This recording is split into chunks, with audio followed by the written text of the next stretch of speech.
kiss me, heaven sighs, and though I close my eyes, I see la vie en rose. When you press me to your heart, I'm in a world apart, a world where roses bloom. And when you speak, angels sing from above. Everyday words seem to turn into love songs. Give your heart and soul to me, and life will always be la vie en rose. Hello everyone, and welcome back to La Croix Boisée. We've had a really busy week. We started a gardening project last week where Simon very boldly ripped out lots of shrubs that were in the flower beds behind the chateau. They were a bit mismatched, and we decided we'd like to do something more formal, hopefully a little bit more in keeping with chateau style. We asked all of you for some suggestions, and you sent us some wonderful suggestions. We've actually taken many of your ideas and put them into use. We're going to show you what we've done today. Topiary boxwood to creeping thyme, roses, all sorts of ideas for planting, and it's going to be really fun to show you what we have incorporated. We have also taken a little trip to the wonderful city of Tours. It's one of the most historic cities in the whole of France. Even though most things aren't open at the moment, we were able to go into a few places and to show you the outside and the architecture. Making these videos has been a wonderful excuse for us to get in the car once a week and just simply leave the house, which is something we haven't done much of for the last year. So thank you for giving us that opportunity to go out and exploring and sharing these experiences with you. We've been adding lots of new bathrooms to this chateau, but we're also renovating the existing bathrooms, and we're going to show you a little bit of what we've been up to now. Here are a couple of photos of this particular bathroom that we're transforming on the day that we viewed the chateau. It has a rather dated set of bathroom fixtures and fittings, including this ombre blue jacuzzi bathtub with matching blue ombre drop-in sinks, a shower, very small shower, but sadly no toilet, which is quite common in French chateau because of the plumbing. So this was a challenge for us to do, but all was not lost because there are some wonderful Carrara marble tiles and a big Carrara marble bath surround that had been custom made. This is coming along really nicely. Here we have Simon gallantly painting the woodwork. And then another one of our very big jobs was to paint the existing tiles. They've actually been painted with white tile paint, but originally it was a fake marble effect, which was very odd because it was going with a real marble floor.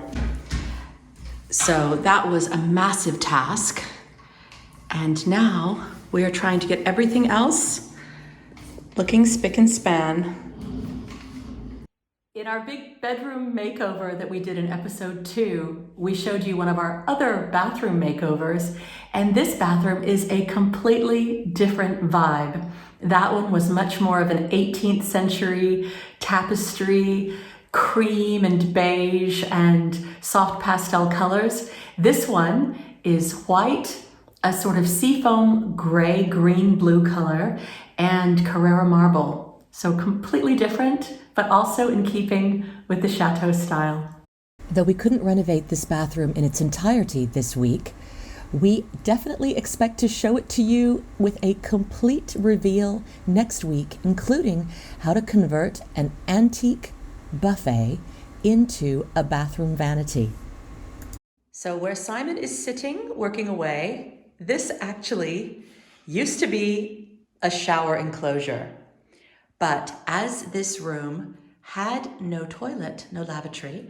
We actually had to install one ourselves, and it was very complicated. We're standing right above the veranda, which is where some of you have seen the pipes are running, and then we also had to run piping underneath all the flooring. But I'm particularly proud of this space because not only did we find a very lovely high-level cistern toilet, which was ordered from England, and it was ordered from a store that's remarkably called the Remarkable Toilet Company. But then Simon built this frame. The pipes had to be lifted off of the floor. Simon actually built a frame around the pipework in the back, created lovely moldings, and then I did mosaic tiling to match the Carrara marble floor. It was actually quite a challenge to find the matching Carrara marble mosaics. And now we are painting it to match the rest of the bathroom. You're doing a great job, by the way. A really lovely job. Thank you. I'm actually really impressed that we managed to get a dais in with a toilet to represent my throne. So I feel like I should be wearing a crown while I'm sitting here. Well, and anybody, by the way, we have as guests, or anybody who uses this, should actually have a crown and come in and sit down, put it on, and they would be entirely at home. It's like you have your own throne with a dais. So we're providing crowns and tiaras now for guests in the bathroom. You could actually have a hook with one on here, so that when you sit down, you have to put it on. Yeah. Or if you wanted, you don't have to, but if you wanted to, you could put it on and feel very special. There you go. And it's actually quite ingenious because for people who are tall, they've got longer knees, and it actually serves double purpose. You can put your feet here if you're tall, and put a crown on your head. This is a throne room. It's a throne room. The throne room. Oh, how elegant and sophisticated we are. Okay, I'm going to leave you to your loo.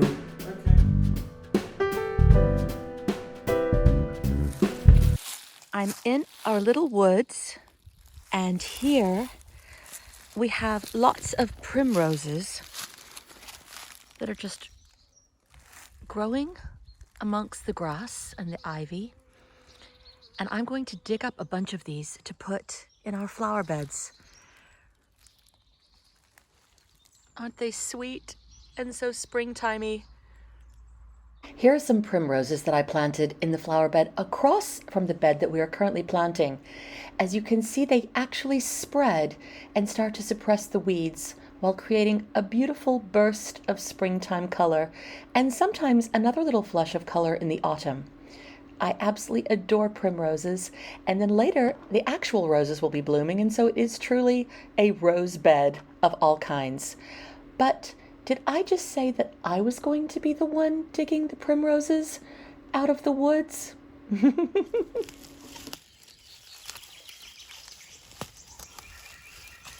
Another thing you've got to be careful of is that, of course, they've got other things growing around them. Exactly. So when you bring them out, it's like this ivy here, see? A lot of ivy in here, and it will damage our little primroses. Here's a tiny one. Oops, we lost the flower, but you've got the thing. It's okay. Now, what's going on here? This seems to be, there you go, there's one. Beautiful, just pop That's it there. in nice shape. Pop it in there with the others. Oop, boop.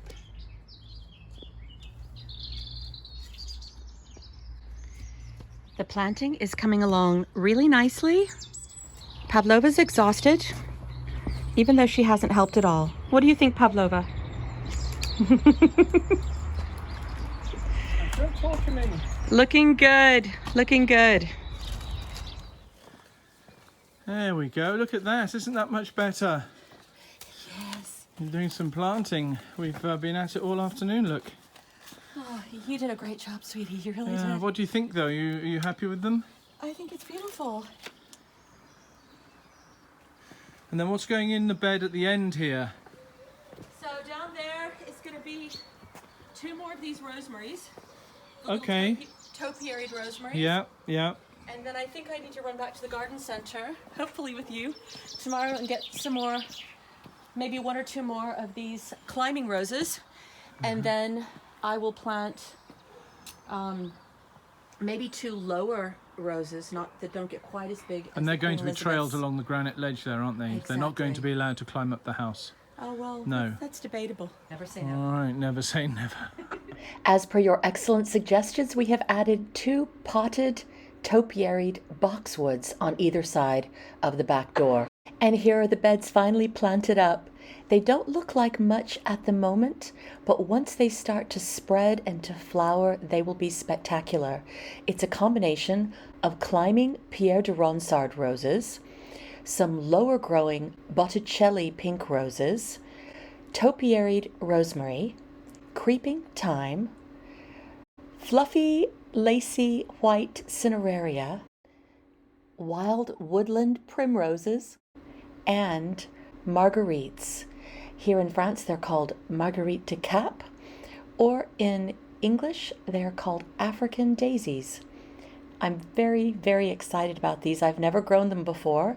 I'm hoping that they are going to do beautiful things this summer, but mostly I'm very pleased because they remind me of my grandmother. Her name was Mary Marguerite, and I am planting these in honor of her because Marguerite was her name, although I called her Mimi for short. If any of you out there have someone that you love who's named after a flower, or someone you love who reminds you of a flower, I would love to hear about it in the comments below. Today, I'm also taking a little break from renovating and gardening, and I'm going to do some art projects. I have a dear friend named Kathy. She is an incredible interior designer. From time to time, we collaborate, and she has me do some old school sketches for her that she presents to her clients. It's really fun for me because it means that I'm able to get out of French 18th, 19th century design and do something perhaps more contemporary, or just look at somebody else's spaces for a little while, which is wonderful. My background is actually in art. When Simon and I met, I was working as an art auctioneer. Before that, my degrees were in psychology and art history. I never really used my psychology degree. I think it's been a wonderful degree to help me in real life. Understanding of psychologically and sociologically the reasons why people do things, which I think has hopefully made me a more compassionate person and a more understanding person, a more culturally aware person. But I'm still working on this, as I'm sure we all are, from day to day. Art history came in much handier. At the time that I was in university, I was actually working as an artist and then worked as a gallerist. And this helped me greatly because after my art auction job, I moved on to being a professional artist. I had exhibits in the States, in England, and in France. When we lived in England and I was exhibiting there in London, that was very nice and exciting, but this was also the late 90s and early 2000s, and the British art scene was very much conceptual art and installation art. And what I do is more oil paintings with a slightly abstract expressionist mixed with symbolist sort of ethos. The reception that I got when we moved to Paris was absolutely fantastic.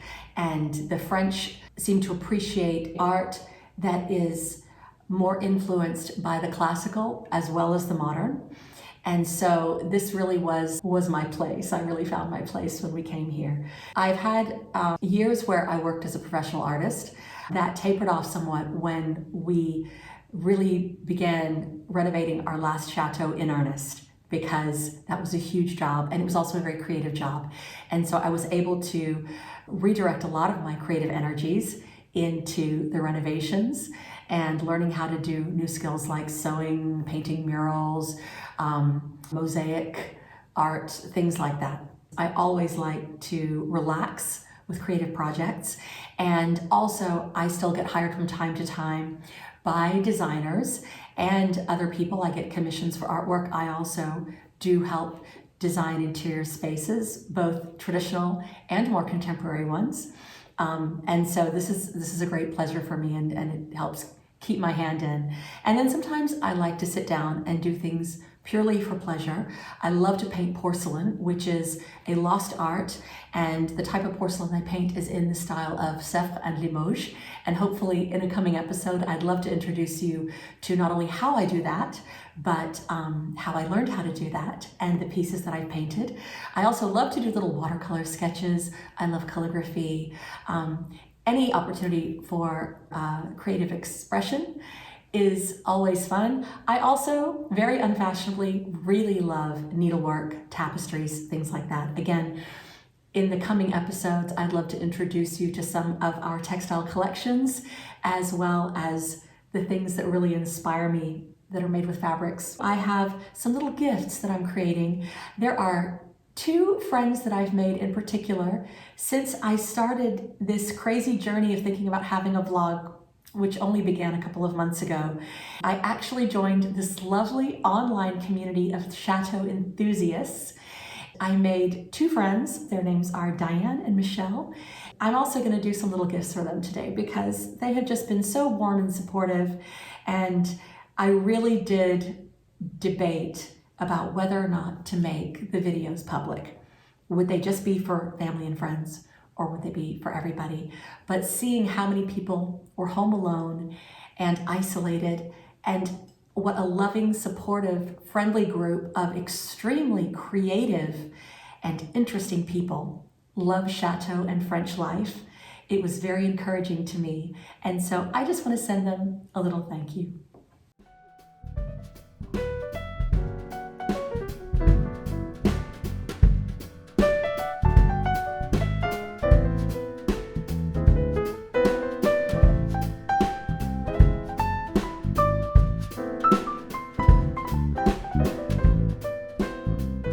We can't believe our good fortune. The sun has come out, the sky is so blue, and so we're going to take you on an adventure. We're going to our nearest city of Tours, which is famous for incredible history, beauty, architecture, and we're going to hopefully find a few surprises along the way. The leaves are still not out on the trees, but that doesn't stop this from being a beautiful drive into town. The restaurants are closed, and we're going to have a picnic. So the first stop is the covered market in the city center.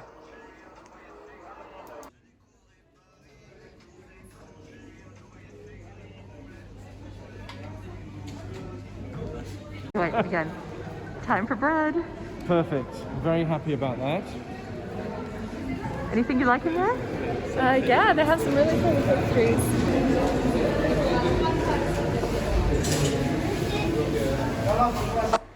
This is the cheese shop Le Meunier that we featured in episode 3.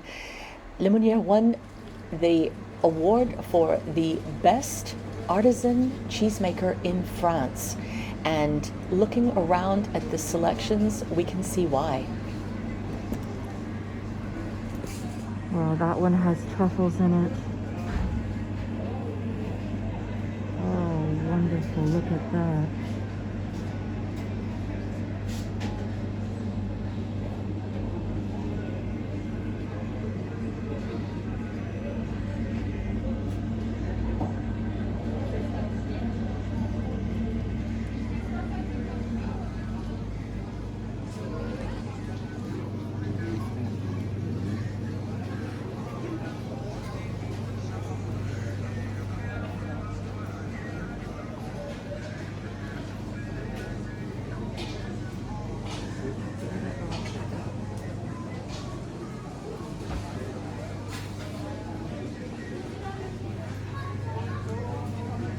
Yes, French ladies do wear beret. Which one did you like? Bon, on va s'affiner un peu, s'il vous plaît. Le plus grand, si c'est possible. Oh, c'est joli ça. En plus que cendré.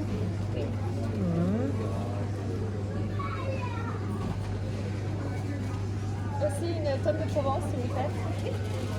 Voilà. We just can't help ourselves. We're buying loads of cheeses. And today's is covered in flowers.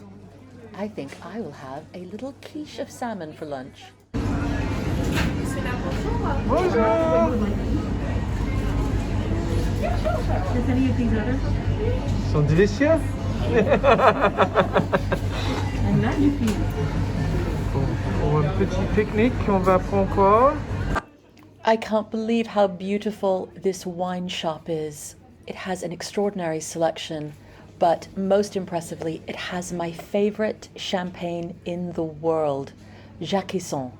This is actually quite difficult to find, and there it is in all of its glory. Oh, it's just marvelous.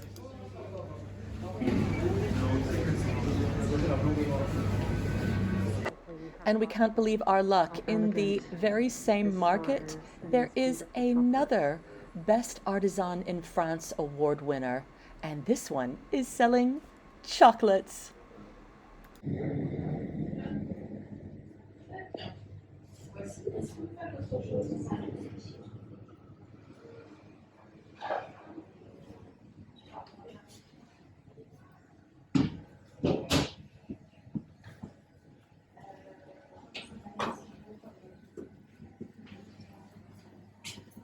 Donc 13,50 s'il vous plaît. Je vous mets un petit sac, monsieur? Dark chocolate, milk chocolate, caramels, liqueurs, nuts, white chocolate, cherries, candied fruits, pistachios, nougat.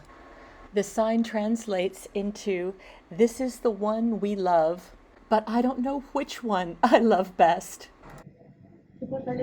You're getting some macarons? Yes, which one would you like? Oh, let me see.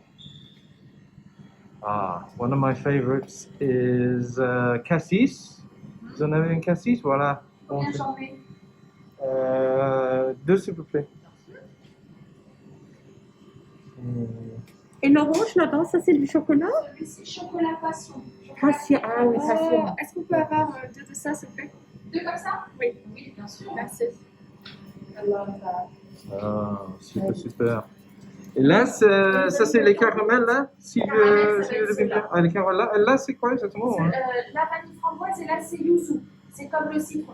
Ah, c'est comme le citron, oui, d'accord. Et la crème brûlée, vous en avez aussi? Non, ok. Bon, caramel, bien sûr, beurre salé, deux s'il vous plaît. On prend deux. Et ceux-là, ce sont fraises fleuries ou c'est une différente saveur? Fraise, je vais plus avoir. Du coup, je vais avoir framboise éventuellement. D'accord. Griotte, proche de la cerise. Les griottes, Et ceux d'accord. derrière des framboises? Chocolat pâte à tartiner. Ah, ok. Dites-moi encore, le macaron qui est un petit peu comme citron, c'est yuzu? Oui, c'est yuzu, c'est ça. Yuzu, c'est ça. Ah, ok, d'accord. Bon, je vais essayer un seul, oui, s'il vous plaît. Et pour voir comment. Bon, ça va aller pour la journée, hein? C'est bien. Now we have a good little picnic. Then we spotted this beautiful cake, but that will have to wait for next time. As we were driving through the city, Simon pulled over so that Isabella and I could hop out and take just a little video of the wonderful medieval architecture in Tours to show you. We're walking down the street towards the very famous Place Plumereau, which Lonely Planet listed as one of the top 10 most beautiful places in France to get an aperitif or a drink in the evening. Normally, this square is bustling with hundreds of people. At lunchtime in the evening, there are gorgeous bars, restaurants, so many wonderful and fun things to do. But at the moment, of course, everything is closed, hopefully to reopen very quickly. We will live in hope. And here are some of the wonderful monuments historiques, or historically listed buildings, some of which date back to the 13th century, 14th century, 15th century. And they're just incredible with their ancient timbered walls. And one very enterprising bar has opened up a little window where he is selling coffees and drinks. So all is not lost for the residents of Tours. There's even more waiting around every corner, including some magnificent carvings on the buildings. Look at this one in particular, probably dating to the 15th or 16th century. It is absolutely incredible. There's something like this waiting around every corner in these ancient historical cities in France. And we take them for granted because we have so much surrounding us. And there is the restaurant Leonardo da Vinci. Two of the characters that are most commonly seen around these parts are the figures of Leonardo da Vinci and Joan of Arc, as well as the many kings throughout the ages. And here's a little selfie.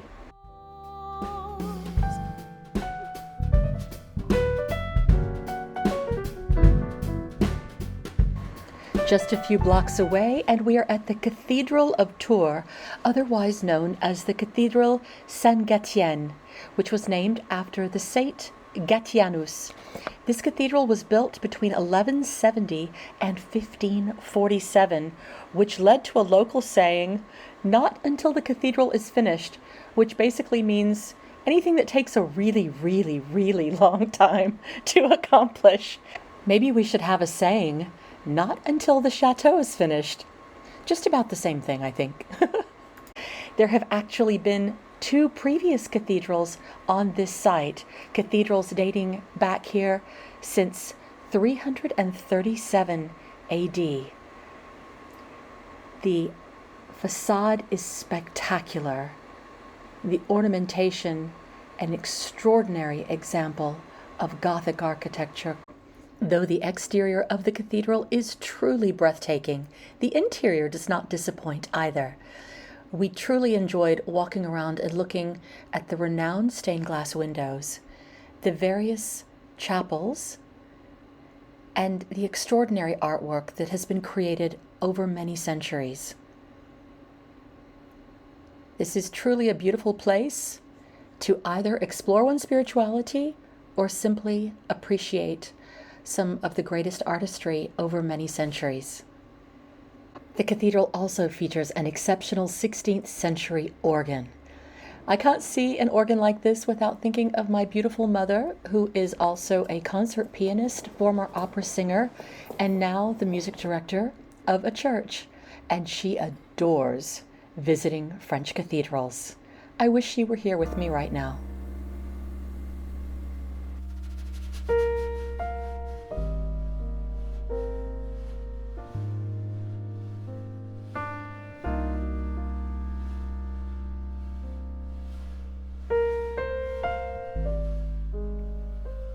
And here we have Joan of Arc, who, as I mentioned earlier, is a prominent feature in many French towns, especially in this area, because many of her experiences were in the central part of France.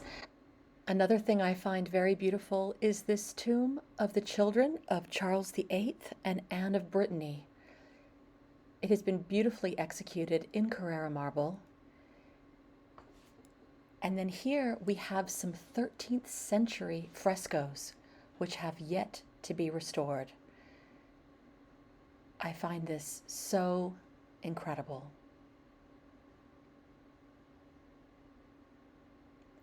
And as promised, gargoyles.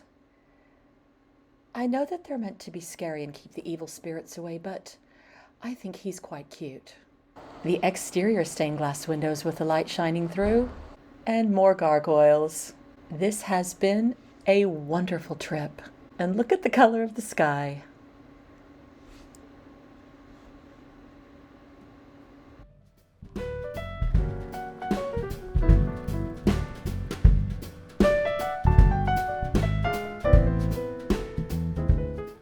And it wouldn't be Chateau love without a trip to the Chateau of Tours. The Chateau of Tours is actually a fortified castle that was built in the 11th century. Extraordinarily, this site has been occupied going all the way back to the 1st century AD by the Romans. Believe it or not, up until very recently, it was used as an aquarium and now houses temporary exhibitions of contemporary artists. So hopefully one day we will be able to come back and see the interior, but for the most part, we're actually in luck because it's not generally open to the public. So a perfect thing to come and see during lockdown.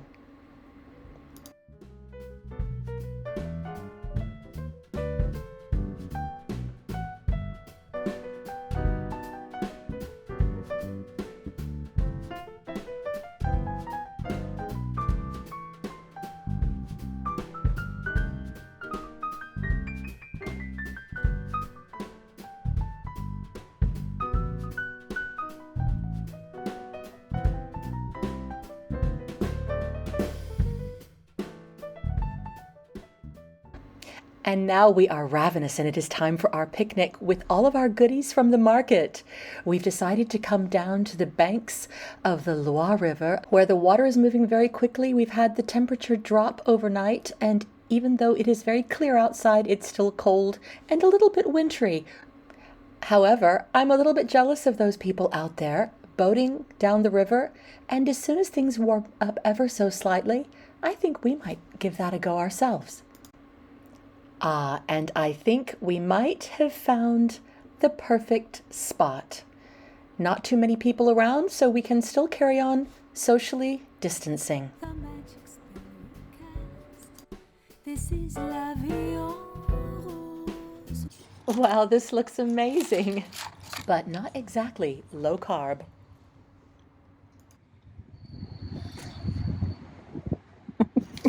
What's this? We got a mystery package in the mail of all love and heart themed items. I have absolutely no idea from whom, but they're going to be greatly enjoyed and appreciated. So thank you, mystery sender. What are you doing? What are you doing? You're ridiculous. I just thought it was there for pictures. Okay. Great. Cheese of the Send me that, week. please. This is cheese of the week. So, the cheese of the week. Who wants to tell us about cheese of the week? Listen, that's goat cheese, so I won't even eat it. So I'm probably not the one to tell you about cheese of the week. Isabella. It's your show. I don't know anything about this cheese. You picked it out. And it looks. It's got Okay, flowers. just hold it. This is a goat cheese. Okay, hold. And now it's time for cheese of the week.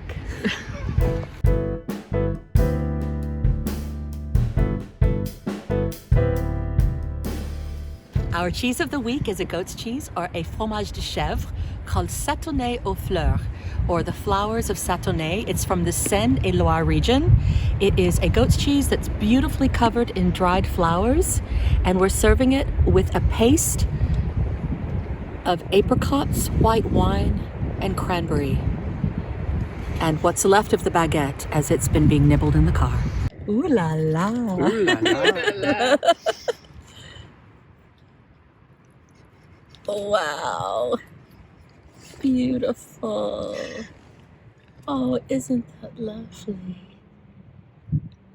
And just a tiny bit of the paste to go with it. Wow. First bite's mine or first bite's yours? Karen will be yours. Okay. It's delicious. What does it taste like? Have you got any particular flavors that are coming It's out? actually the taste of the flowers. Really? It's actually the goat's cheese with the taste of the flowers. It's like lavender and Uh-huh. a little bit of lavender and rose. That's Right. what's really incredible. How does it taste with the? It looks like a rainbow. And they've infused the cheese. It's amazing. It's amazing, actually. Does it still taste like goat's bottom?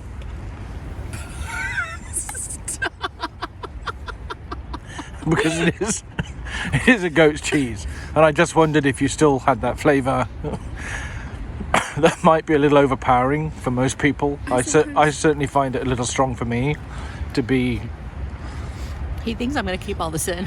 tasting He thinks I'm going to keep all this. tasting goat's bottom. Stop. But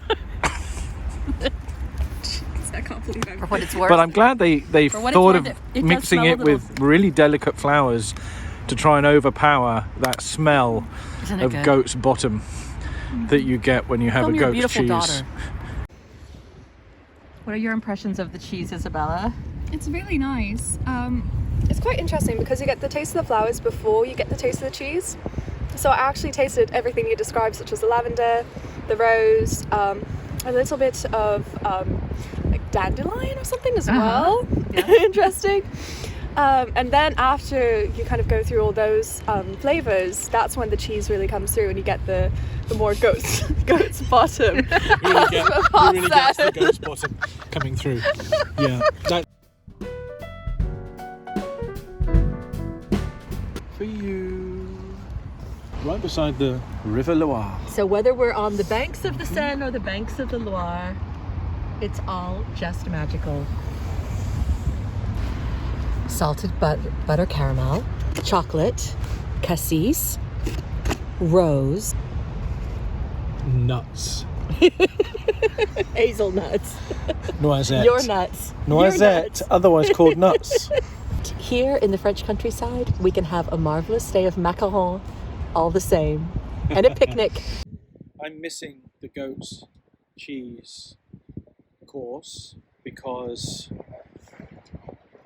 I'm not a great fan of goat's cheese, but on the other hand, I do get the opportunity to eat some more chocolate, which I do like. And this is a special pastry that someone thought would be a good idea to fill full of chocolate, and I can't argue with that logic. It's so nice to see other people out enjoying this beautiful day. Hopefully lockdown will be over soon, and meanwhile, we'll enjoy what's here. Give your heart and soul to me, and life will always be la vie en rose. If you joined us for last week's Easter festivities and cooking, you'll notice that behind where we were sitting, that the tulips had not yet come into bloom, and we'd like to show you now what's happened in just 1 week of springtime here at La Croix-Boisée. The summer wind came blowing in across the sea.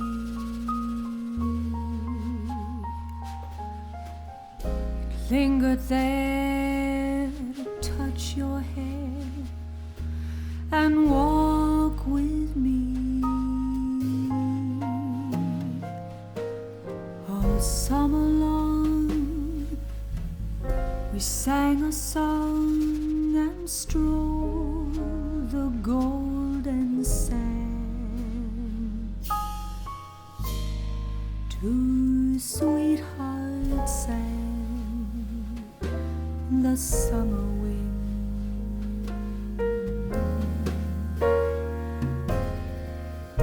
Like painted kites, the days and nights went flying by.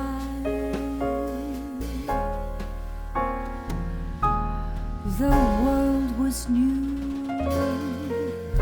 beneath a blue. Many thanks to all of you for joining us, and we can't wait to see you again next week.